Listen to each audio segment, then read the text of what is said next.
Journey to the Center of the Word with your host, Michael Rood. Leave your inherited traditions behind and venture back in time with us as we explore the Scriptures in the original context of the land, culture, and language of ancient Israel. This is the paradigm shift for which you've been waiting an entire lifetime. Ladies and gentlemen, Michael Rood. This episode, the golden key to prosperity. Well, welcome back to the Judges. We are in the book of Deuteronomy because we are laying down the law, so to speak, that the judges are going to be judging compliance too. And so to understand what happens during the judges period and how it is a prophetic shadow picture to this day and time, as it was in the day of the judges, everyone did that which was right in their own eyes because there was no king in Israel. But yet there was a king in Israel. The king from heaven was the king of Israel, but yet people did not want to live in compliance with that, and when they got off track, then destruction came upon them. Bondage came upon them. Slavery came upon them. And they did not live with the prosperity that the Almighty had intended when He welcomed us into the promised land by the hand of the conquering angel. We are in the book of Deuteronomy. We are in chapter 21 at this time, and we just got through dealing with the stoning of a terminally reprobate son. And then the very next issue that we get into as we continue on with these individual statements, these individual laws that Moses is laying out. When we come into the land, this is how we're going to govern ourselves. And so we're going to go through these because it's important to understand these before we get to the book of the Judges. Otherwise, we will have no context to understand why the things are happening in the book of Judges as they are. Remember, time is the ultimate context, not only in the chronological Gospels, but throughout the Scripture. Without the context of time and knowing everything in its time-ordered sequence, there is no cause and effect. It's just a verse here and a verse there. That's why we're taking the time to set the standard so that when we get into the book of Judges, everything will make sense. And so now we're in verse 22. This is the commandment concerning burying an executed criminal before sunset. If a man has committed a sin worthy of death and to be put to death, and you hang him on a tree, his body shall not remain all night upon the tree. And you shall in no wise, but you shall in any wise bury him that day. And then in parentheses, for he that is hanged is accursed of God. And then the end of parentheses, that your land be not defiled, which Jehovah your God gives you for an inheritance. So this is where we get that verse as it is written, cursed is he that is hanged on a tree. Now, the word tree is the word wood. And we dealt with this in another one of our series when we were in the book of the Revelation, and that it's simply wood. And the context and the culture determines what it means to be hanged on a tree. Now, if we were back in the 1860s, during and after the Civil War in America, we would know that the penalty, the death penalty, was to be hanged by a 13-knotted hangman's noose by the neck until dead. That's what it meant to be hanged, or hanged on a tree, or hanged on a gallows. But the word gallows in the Bible is the same as the word tree. It's just simply the word wood, and you have to determine what that means, because in ancient Egypt and in ancient Persia, what they did when they hung someone, they impaled them. They impaled them on a sharpened wood instrument. We dealt with this in the making of the king's bride in the book of Esther, which every one of you really need to get into study very thoroughly, because we go ahead in time to Roman times, and what did they do in Roman times? They hung people on a cross, which is a representation of the Babylonian Tau. It's the cross of Mithra. the same thing that had been on the battle standards of the Roman armies for more than 100 years before the birth of Yeshua. As a matter of fact, in the Jonah Code, I show you pictures where at Orange, France, at the Arc de Triomphe that was put there 100 years before Yeshua was born, on the battle standards and on the shields of the Roman army is the cross, because it's a cross of Mithra. And they nailed and tied people to the cross of Mithra as a sacrifice to their god. So it could be hanging around the neck, it could be impaling, it could be on a cross, it could be hanging someone on a tree by the neck as well. But no matter how they're hung, their bodies are to be off before sunset. And that is an ultimate degradation when someone is hung for public display for the death penalty. And then we go to Deuteronomy chapter 22, verse 1 and following. We see that we are to care for our neighbor's endangered livestock as if they are our own. If a sheep or an ox has gone astray, we take care of it. We bring it in, we feed it water, and then we find the owner of it. We are not to steal it. We're not to hide it and pretend that it's ours. We're not to change the brands on it, okay? As they did in the old West in America. And then the next verse, in verse 5, no cross-dressing to feign the opposite gender. A woman's not to wear that pertains to a man, and a man is not to put on a woman's garment, for all that do so are an abomination to Yahovah, your Elohim. And we see this very common today in the culture that it's came out of the perverse Canaanites, and the Sodomites are regularly doing this. This is an abomination, okay? Just like eating swine's flesh is an abomination. See, the Christian world wants to choose the abominations they want and ignore what the Almighty calls an abomination. This is an abomination. Now, verses 6 and 7, we are not to eat both the dam or the adult bird and the young of the bird. You can eat one or the other, but you don't eat them both at the same time. And it says that you are going to do this so that it may be well with you, that you may prolong your days. And so, really, the Almighty is the ultimate Greenpeace. He has told us, to be restrictive in what we do and how we harvest even animals for eating. And then we have building codes in verse 8. It tells us to construct a railing for our porch, a battlement on the top of the house. Nowadays in America, if your deck is above 24 inches tall, then you must have a railing of a certain height. These are all done in codes so that people are not injured. Well, the first building codes that we see are right here in the scriptures. Then it tells us something that can't seem to get through Congress's brain or all of the pharmaceutical corporations: no genetically modified or hybridized seed. Verse 9, you shall not sow your vineyard with diverse seeds, lest the fruit of the seed that you have sown in the fruit of the vineyard be defiled. And that is also, a genetic modification.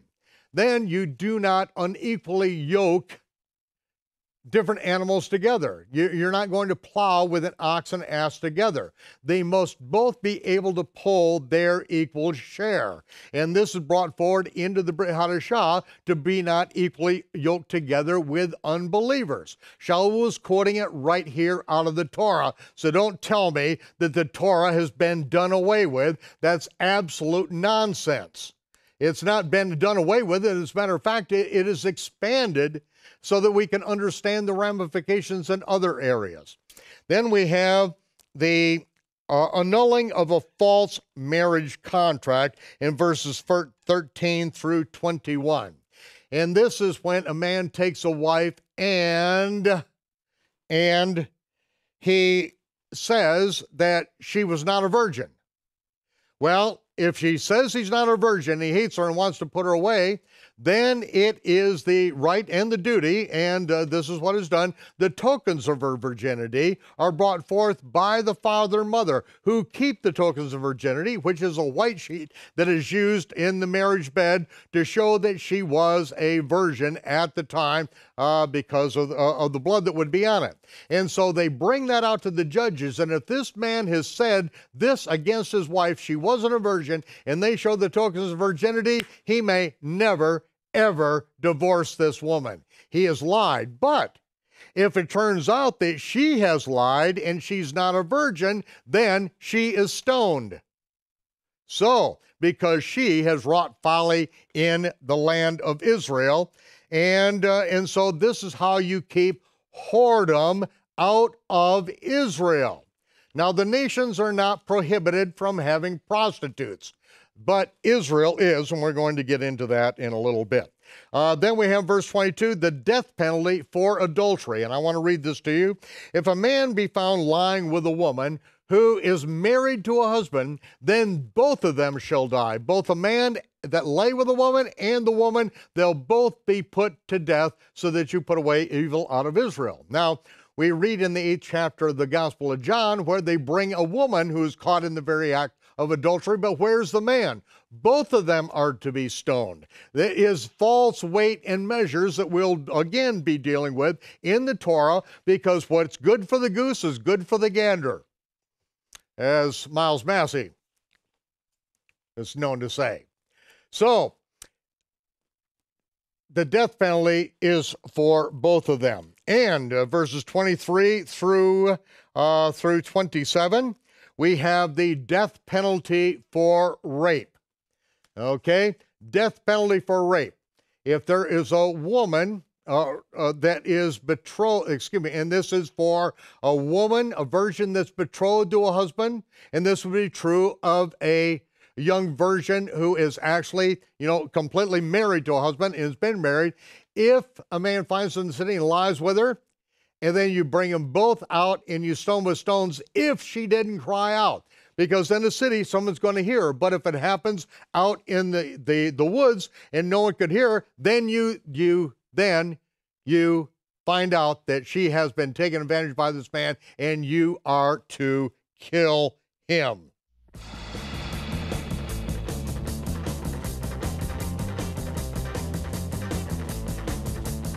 I sat down beside a man that 1 year ago, he had been in a cult, he had been in the church, and he was searching. And he was on the church channel and saw a rude awakening. And it changed his life, and he's here because we were able to support that and have that available. I want people to wake up. That's why I'm supporting a rude awakening. I just give with faith. I give in faith. Through this ministry, through Michael, we get to be part of ministering to people and changing lives. But if you're being fed somewhere, you need to support it. And if you're being fed by Michael Rood, you need to support it. We cannot outgive God. You're really putting your money in the Ambassador Club to where it can really help maximum number of people. Call today with your monthly gift of $100 or your one-time gift of $1,200 or more and become a member of the Ambassadors Club. Help us bring it to the world. I was really stressed out. How could she be so calm? And then it hit me. As her mother, she had faith in me to provide for her, just like I needed to have faith in my Father in heaven. Sometimes all you need is faith the size of a mustard seed. Right now, with your gift of any amount to A Rood Awakening International, we'll send you the Faith of a Mustard Seed pendant necklace. Call today or visit our website to receive the Faith of a Mustard Seed pendant necklace.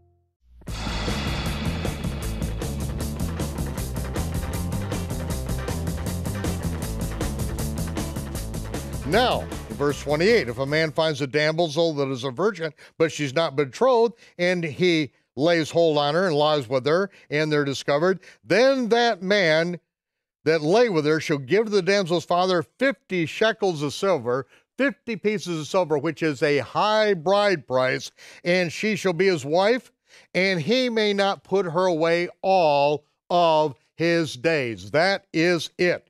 There is no divorcing this woman. You will take care of her, and it doesn't matter what how she is, no matter how intolerable she is, even though divorce is allowed, and we're going to get into that, under what conditions, under this condition, you forget it. You laid with her, she's a virgin, you took her, that's all she wrote.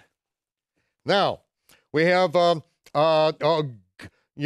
good thing, this next one, interfamily activities forbidden. Verse 30, a man shall not take his father's wife, nor discover his father's skirt. Now, his father's skirt is literally kanaf, which is referred to as the wings of the garment. In other words, the father's covering, his father's covering, that man's covering is over that woman. You are not allowed to touch that woman. Even if your father divorces her, you're still not allowed to touch that woman, the son. And some people say, well, that commandment's been nailed to the cross, and so now you can have your father's wife. I don't think so, people.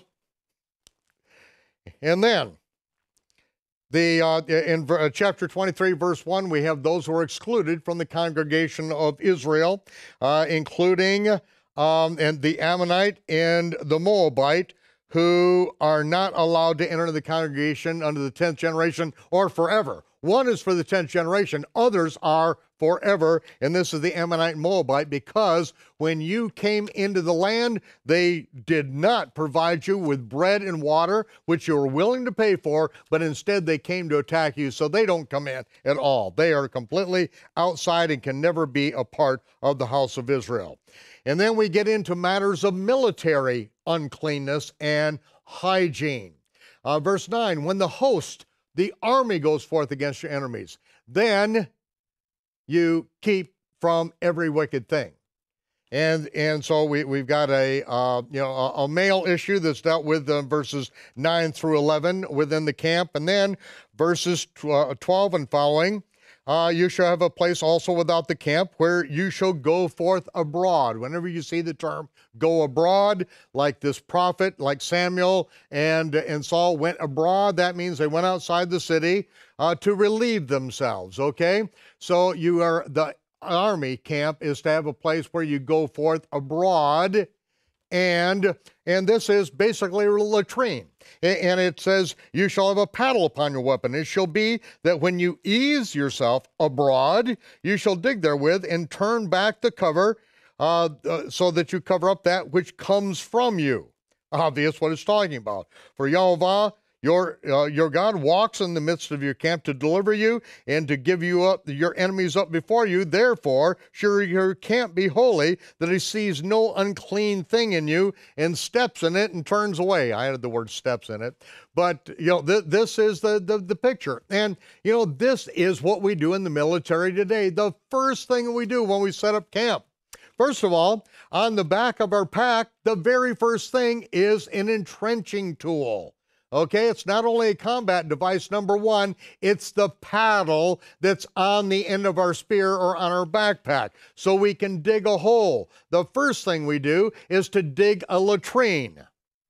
And if we're going to be there for a while, we're going to get a 50-gallon drum, and we're going to use that for a while, and then we're going to put kerosene in it, and we're going to strip off the C4 rounds from our 81-millimeter mortar shells, the extra ones, because that's what I did in the Marine Corps, is 81-millimeter mortar. So, to judge the distance and to determine the distance that you're going to fire that round, then you strip off packs of the C4, and we use that to burn the excrement that is in the cut-off 50-gallon barrels along with the diesel fuel. It is really an odoriferous thing, but it keeps the camp clean. And so if Yehovah walks among our camp, in the Marine Corps, he's not going to see anything like that. It comes right straight from the Bible. As a matter of fact, many of the generals in the Marine Corps were very studious, studious students of the Bible, because, this is how we learn how to conduct warfare. And then we have in verse 15, you are to provide refuge for an escaped slave. You're not to turn him back to the master. If the slave has escaped, you're to give him harbor, and you're not to turn him back, and you're not to oppress him. You're not to hold him hostage or ransom or make you pay to hide him. And then we have verse 17, and following, we have no whores or sodomites in the congregations, okay? The congregation of Israel. Verse 17, it says that there shall be no whore of the daughters of Israel. That is one who is given to prostitution. It's not to be among the daughters in Israel. And we realize this, the whole situation with Judah and Tamar. Judah thought that he was hiring a prostitute, and when it was found that Tamar was actually was pregnant, they brought her out as being a prostitute, and they were going to stone her, but it turned out that Tamar was really the prostitute that Judah had hired, but she did this whole thing because Judah had refused to give another one of his sons to her to raise up seed to her deceased husband. And so he said that Tamar was more righteous than he was. But because she was thought to be a prostitute among Israel, then she was to be stoned. Nor a sodomite. What is a sodomite? Obviously, it is a homosexual male. You know, men are not to be doing that to each other, all right? Let's put it that way. You shall not bring the hire of a whore, or the price of a dog in the house of Yahovah for any vow, for even these both are an abomination to Yahovah your Elohim. These are abominations. They don't change. And the clergy that is saying that homosexuality, being a sodomite, is okay with God. God loves, of course he loves homos. He loves everybody out there, okay? But he calls it an abomination. So if you're so inclined, you think you're born that way, well, guess what? You were born an adulterer too. You were born to have a relationship with just about every woman on the planet. That doesn't make it right. If she's married to someone else, you should be stoned. You should be killed for that thing. It used to be like permitted in America. Crimes of passion. A man finds his wife in bed with another man. If he kills him, well, tough luck there, sweetheart. Oh, yeah, I was just thinking, Ted Haggard. I mean, here's a Christian minister who, preached that, the Torah is nailed to the cross and we're under grace and all that. He hired a sodomite whore. A sodomite, a male who is a prostitute. I mean, if he just hired a prostitute, I may be a little bit easier on him, but no, I have to name him because he hired a sodomite whore. Then you shall not lend upon usury to your brother. It's talking about, to the stranger, to the person out there on the street, you can loan money and get money for it. And then vows to Yahovah. Verse 21, listen carefully, ladies and gentlemen, it's going to bring us right up into the Brit Hadashah. When you shall vow a vow to Yahovah your Elohim, do not slack to pay it, for he will surely require it of you. He is the one that is going to make judgment against you, and it will be a sin for you. And if you forbear to vow, it shall be no sin. If you don't make a vow, it's not a sin. But that which is gone out of your lips, you shall keep and perform, even as a freewill offering, according as you have vowed to Yahovah, which you have promised with your mouth. And we see that example throughout the prophets, that as Yahovah lives, in other words, as the Creator is alive, I will do this or I will do that.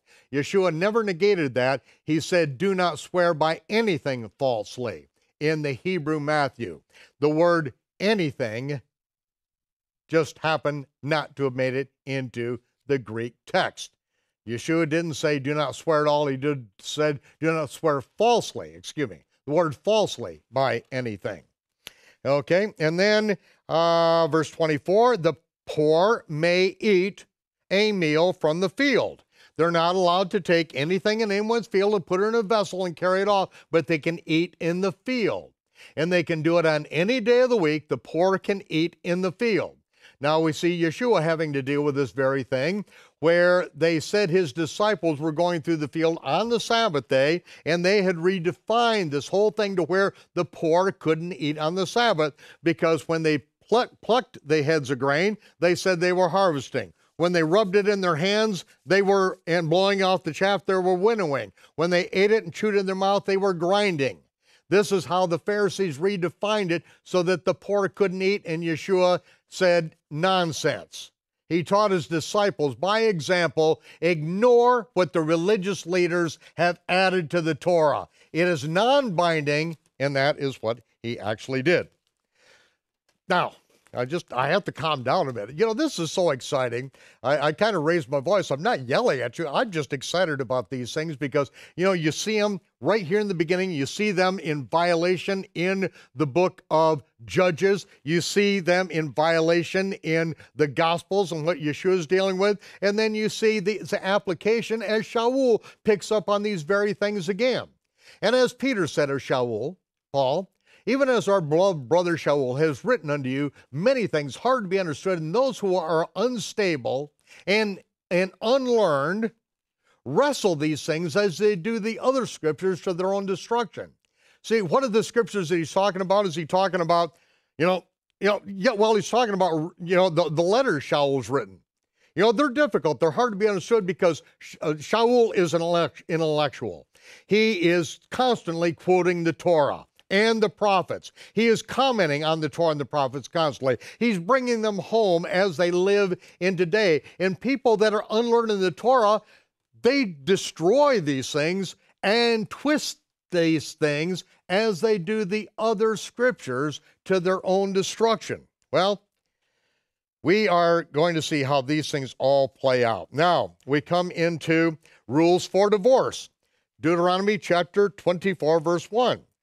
When a man has taken a wife and has married her, and it comes to pass that he find no favor in his eyes, this is hen, which is unhen or unacceptable, no favor or something unacceptable in his eyes, and he has found, the word because is not even in the text, and he has found some uncleanness. The word uncleanness is the word nakedness, and it is also translated as improper behavior. There is some improper behavior in her, then let him write her a bill of divorcement, give it to her hand, and send her out of his house. When she's departed out of his house, she may go and be another man's wife. Okay? This is not called remarriage. This is when a woman is put out of the house, and it can be, a man has to initiate it, but it can be the same thing with a woman. She just can't live with this guy. He beats her, he tortures her. These things happen in real life, ladies and gentlemen. And when that happens, a woman is not bound to stay with a tyrant, with an absolute beast who beats her and tortures her and beats the children. If there's a situation like that, there is definitely improper behavior in anyone's book on that. No woman is expected to live through that. And it's only by bad church doctrine that people have lived in bondage. We've had the keys for 3,400 years, but because of absolute asinine, may I say, asinine, because it's absolutely correct in usage, doctrine, dogmas that have come out of the Roman Church and then has stayed in and have never been challenged among the Protestants, that people have died in these kind of marriages. And so she can be another man's wife. And if the latter husband hates her and writes her a bill of divorcement and gives it in her hand and sends her out of his house, or if the latter husband dies, which took her to be his wife, her former husband, which sent her away, may not take her again to be his wife. There is no remarriage allowed. You cannot, if you put away your wife and she goes and becomes another man's wife, if he dies or divorces her, you are not allowed to remarry her. Remarriage is not allowed. Now, if you put away your wife, and you marry her again, and she hasn't become another man's wife, that is permitted. And that happens many times, that, people separate, and it's like, we were hasty. She wasn't so bad. her cooking wasn't that bad. He wasn't really that bad a guy after all, and so they can come back together at that point under those conditions. And then it says, for after that she is defiled. That's an abomination before Yehovah. You shall not cause the land to sin which Yehovah gives you for an inheritance. We're going to come back to this in just a moment because there's a little bit more to deal with right here on this issue. But what we're going to do right now is take a break. Again, we are dealing with the instructions from the Almighty. I really don't care about what your particular denomination has taught you. I care about what the Almighty says. And it's time for you to open up your mind and open up your heart and listen to what the Almighty says so that we can be on the same wavelength as He is, so that we don't find ourselves judged as it was in the days of the judges for being in violation of these things and making up rules and regulations that are forbidden to be made up by the Almighty. No one adds, no one subtracts. But the scripture does tell us, and we're going to see it several times as we go through here, do not muzzle the ox that treads out the grain.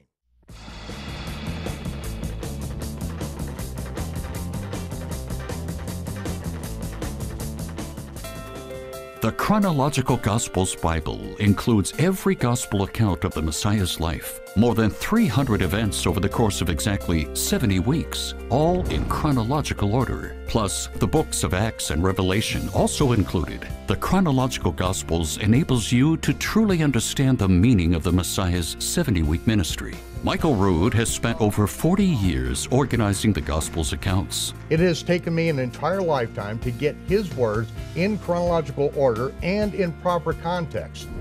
Right now, you can own the Chronological Gospels Bible for just $69. Matthew, Mark, Luke, John, the Acts, and Revelation, all in chronological order, plus historical and cultural commentary you won't find in any other Bible. For a more in-depth study, consider the Chronological Gospels Essentials Package, containing the Chronological Gospels Bible, a detailed timeline chart of the Messiah's 70-week ministry, plus the introduction to the Chronological Gospels 4-DVD set. Get the Essentials Package now for just $117. If you're a Bible teacher or group study leader, consider the Chronological Gospels Educators Edition. It's the Chronological Gospels Bible in large print on regular size paper, plus convenient section tabs, all in a beautiful 3-ring binder. Yours for just $120. And for those who seek a deeper knowledge and understanding, get the Ultimate Collection, the Chronological Gospels Scholar Package. This package includes the Chronological Gospels Bible, the 4-DVD introduction set, the 70-week timeline chart, plus so much more. You get the entire Scholars Package for just $347, a savings of $97 off the retail price. Call or visit our website today to order your Chronological Gospels Bible or one of these package sets.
We are in the 24th chapter of Deuteronomy, Rules for Divorce, and this is something that is going to be coming up in the book of Judges.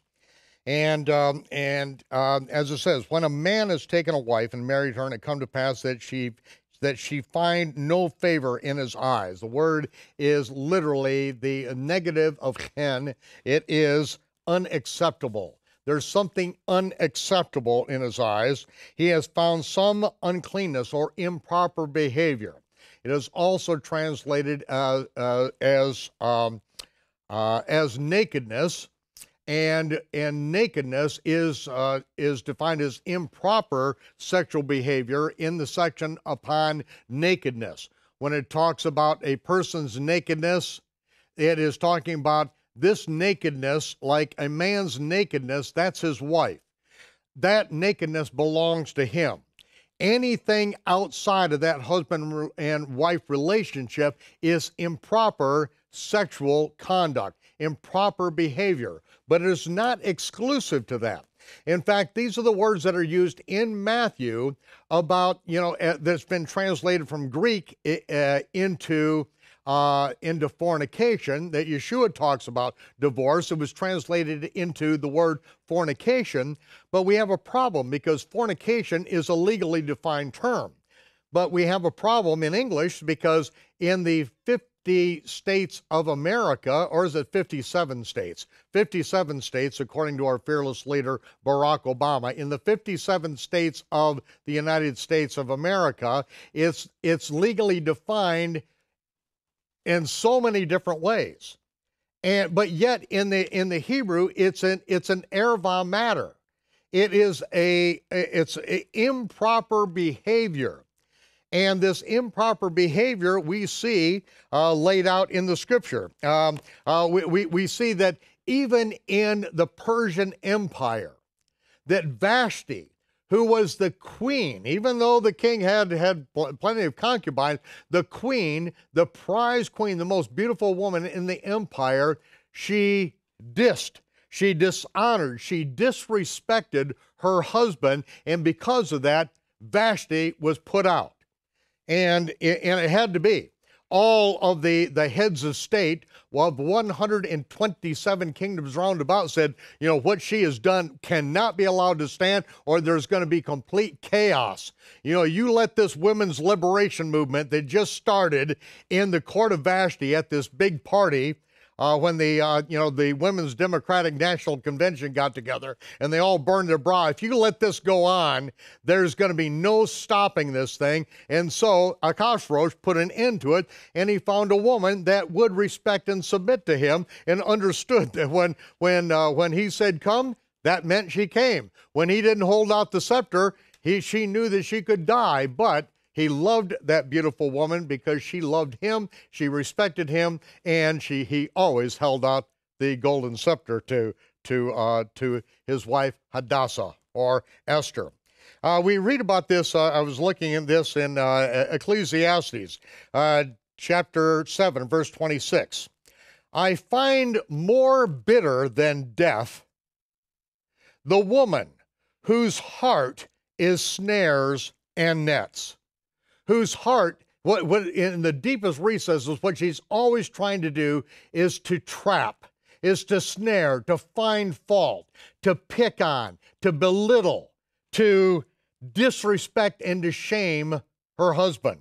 This is the preacher, Solomon, the wisest man in the world up to the time of Yeshua, said that I find it more bitter than death to be married to a woman whose heart is nothing but snares and nets, and whose hands are shackles. Whoso pleases God shall escape from her, but the sinner is going to be taken by her. This is why Yeshua said that divorce is given for hardness of heart. And when you have a woman or a man whose heart is evil, then it's always, always beating down.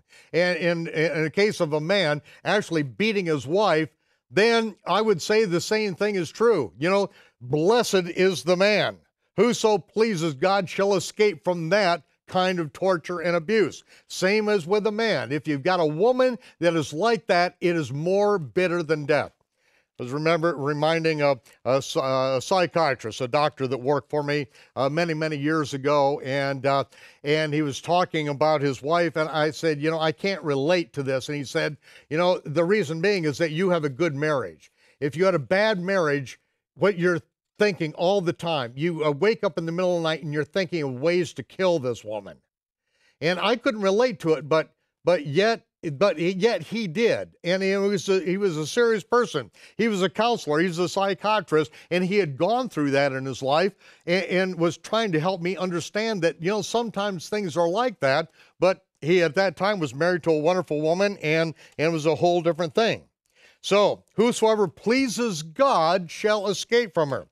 We look at Proverbs chapter 12, verse 4, another one of these beautiful verses, where a virtuous woman is a crown to her husband.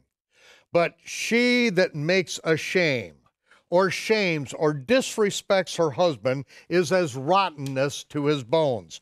Literally, causes joint disease, rottenness to his bones, the woman who always shames and disrespects her husband. And so the scripture, under those conditions, says, this is why divorce is given, and this is what Yeshua says for the same thing. But, of course, the Pharisees said, and it is well known in the days of Yeshua that if you find a woman more beautiful than your current wife, you can divorce your wife and marry the more beautiful woman. Yeshua says, no, that's adultery. If you look at another woman to lust after her, you've already committed adultery in your heart. Forget it. You can't do that. And then it was also taught that if your wife burns a meal, you can divorce her. Wait, over an open fire, on a upside down wok on a side, you're going to burn just about every single meal. It's not that easy. No, there's got to be real grounds. This is what Yeshua is talking about. It's not just, you find a woman more beautiful. It may take about 30, 40 years, but, eventually, as I say, when the new batch of 23-year-olds come out, your 60-year-old wife probably isn't as gorgeous as she was when you married her. Certainly, you can find a more beautiful woman. Does Yeshua let that go? No, absolutely not. Well, let's continue on. In verse 5, we're in Deuteronomy chapter 24, verse 5. When a man's taken a new wife, he is not to go out to war or charged with any business. He is to be free at home for an entire year to cheer up his wife, make her happy. To make her happy, then you get out there back in the battle, okay? And then it talks about not taking a man's livelihood, his millstone, to pledge. And of course, a millstone is representative of his way of life. You don't take a pledge from someone that then will cause them not to be able to make a living. And this is, of course, what bankers are doing nowadays. They come in and whack and take your ability to pay the loan back. And this is how they basically rape the entire farming industry and, basically causing the Dust Bowl in America. And keeping that going on. Now, verse 7, kidnapping and human trafficking, it's the death penalty. And of course, Jesus nailed this to the cross, and so you can kidnap people, you can steal them, and you can sell them as sex slaves now, according to the modern Christian church. I'm going to read verse 7 and see if we find a way out. If a man be found stealing any of his brethren of the children of Israel and makes merchandise of him or sells them, then that thief shall die, and that's how you're going to put away evil. Ladies and gentlemen, murdering is forbidden, but some people need to be killed. Some people need to die. Those who traffic, human trafficking, kidnappers, they need to be shot on sight, okay? Let God sort them out, but, all these, and this is what the Muslim nations were doing. They were kidnapping Americans. They were kidnapping people all over Europe, the Barbary pirates, these Muslims, and the European nations were paying millions of dollars a year. Teddy Roosevelt sent the Marines over to the shores of Tripoli and kicked the Muslims' behinds and said, no, we're going to rescue Mrs. Petticaris and the rest of these people that have been caught slaves by the Barbary pirates. And he said, this isn't the last time we're going to have to deal with these human traffickers. And they still do it today, ladies and gentlemen, because they have no respect for human life whatsoever. They will kill their own daughters because they don't marry someone, or they marry someone who they're not approved by their own people. I mean, you know, read the Quran, the Holy Quran, President Obama. You see that human trafficking is just fine.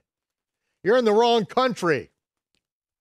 Go bow down to some sheik and, you know, run your own desert whorehouse out there.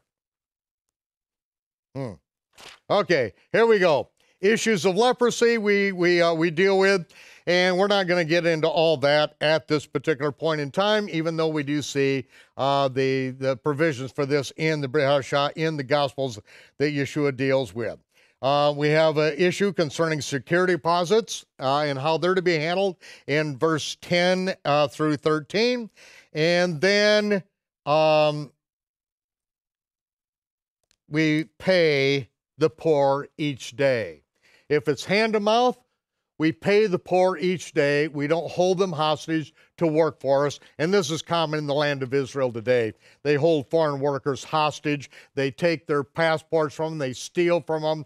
I mean, it's a travesty what's going on in the land of Israel today with foreign workers, and also human trafficking in the land of Israel. Government officials being involved in houses, not houses of prostitution.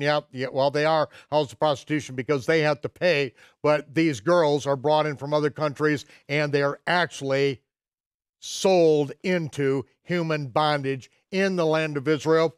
If you come on my tour, no, I'm not going to take you by, but I can show you the exact house where it was done until it was closed down a few years ago.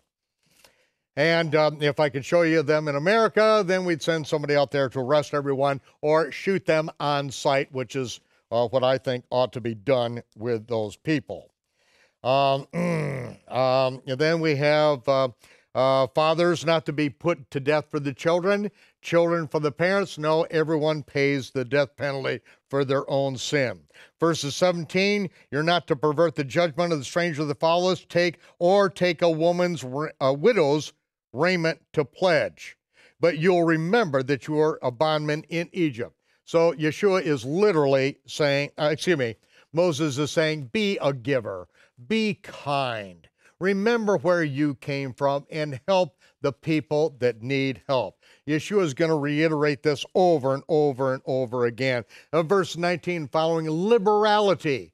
Don't harvest things so cleanly that the people around you can't help themselves to some of the things around you. Today, we don't have the same kind of fields and all, and harvesting and gleaning isn't done the same way, but be a giver. Be a giver. This is what the Torah teaches us. Don't try to glean it all and have it all for yourself. Make sure that what you have, that you share with those who are less fortunate. And that way, the government won't come in there and take it all from you so that they can redistribute it after they line their pockets. That's what's going on. Deuteronomy chapter 25, verse 1. 40 stripes maximum. Someone's going to be beaten, 40 stripes maximum. Verse 4, don't muzzle the ox that treads out the corn. Of course, this is reiterated by Shaul, and he makes another application to it, not animals, but talks about to take care of those who minister to you. If they're ministering to you in spiritual things, then is it wrong that you minister to them in carnal, or the things that someone needs in order to eat and to support themselves and to support the work of ministering to you? No, it is axiomatic. It all works together. Then we have verses 5 and following, which we find out that plays out in the book of Ruth. If brethren dwell together and one of them die and have no child, the wife of the dead shall not marry outside to a stranger, but he'll take one of the brothers, the kinsman redeemer, so to speak, to be able to raise up seed to her offspring. Now, the seed that is raised up is not given his name, but it is recognized that it's from the wife of that person. And we see that this is what happens with the son of Naomi and her husband, Abimelech, I believe it is. And they have a son named Mahlon, which means sick, and he up and died.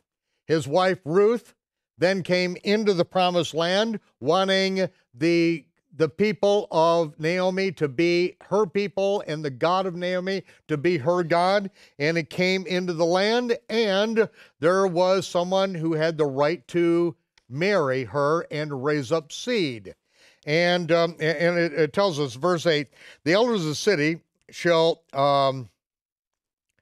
speak to him that has the right and the responsibility to raise up seed to this deceased person through his widow.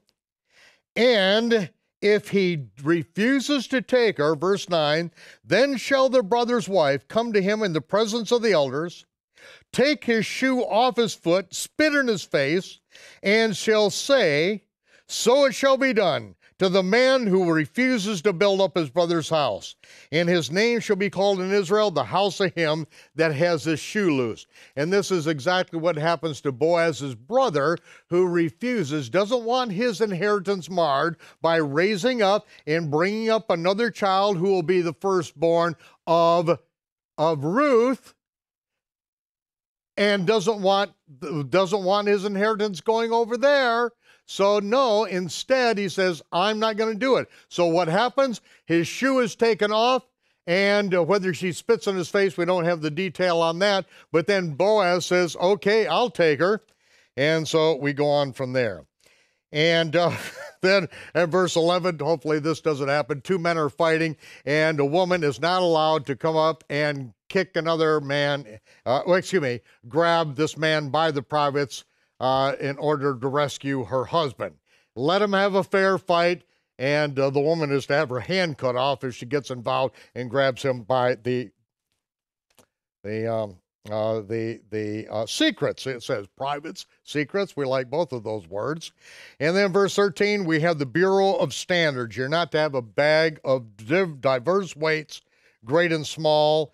And of course, the standard is done in America. There's a Bureau of Standards in America. They come around and check and make sure that you're getting the amount of fuel that you're paying for.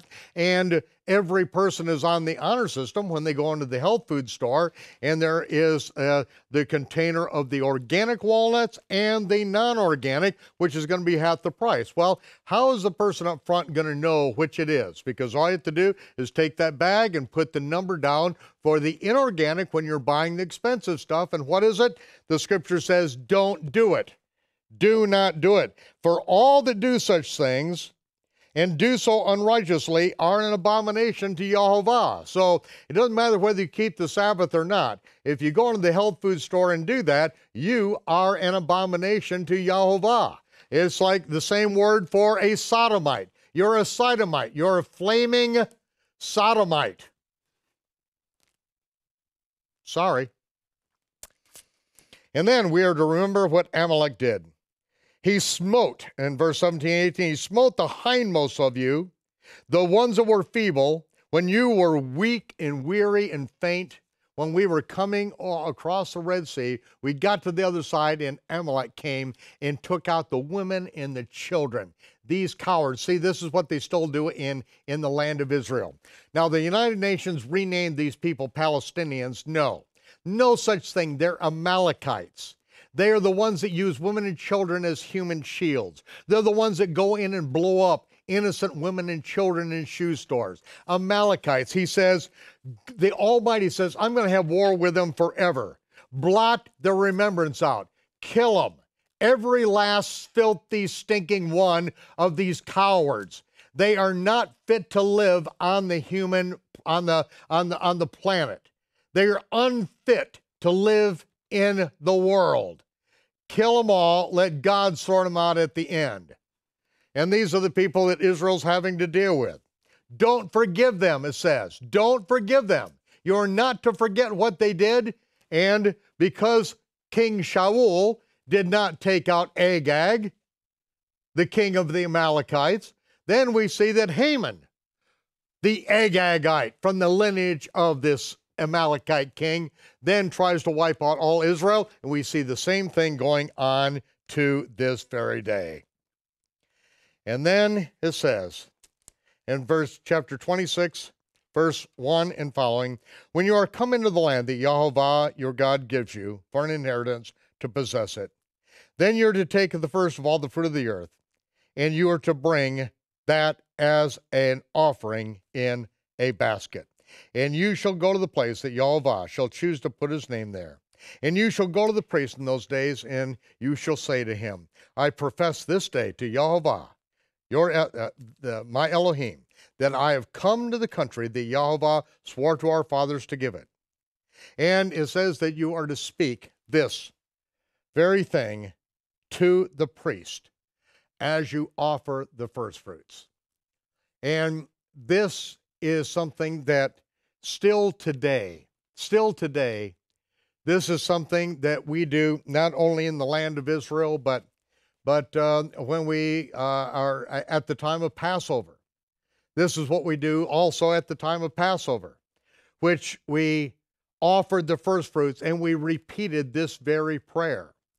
And what we're going to do is we're going to break from this because I want to come back to this, because this again is something that we find in the book of the Judges was not being done, was not remembered. And because of that, because of all these things that we were told to remember, write them on the doorpost of our hearts, repeat them to our children as we walk by the way, when we wake up in the morning, as we go to sleep at night, to remind our children and to teach these things over and over and over again. But yet, in the entire Christian world, all of these are forgotten. It's like they don't exist. And that is why we have lost the golden key to prosperity. The golden key to prosperity is in our obedience to do what the Almighty said. And in that prosperity, then we return a portion of that, and the first fruits go to Him and to the things that He said to do. I'd like to pray. Yehovah bless you and keep you. Yehovah make His face to shine upon you and be gracious unto you. Yehovah lift up His countenance upon you and give you peace. In the name of Yeshua, the Prince of Peace. Amen and amen. Shabbat Shalom, Torah fans. Shavua Tov. Have a good week.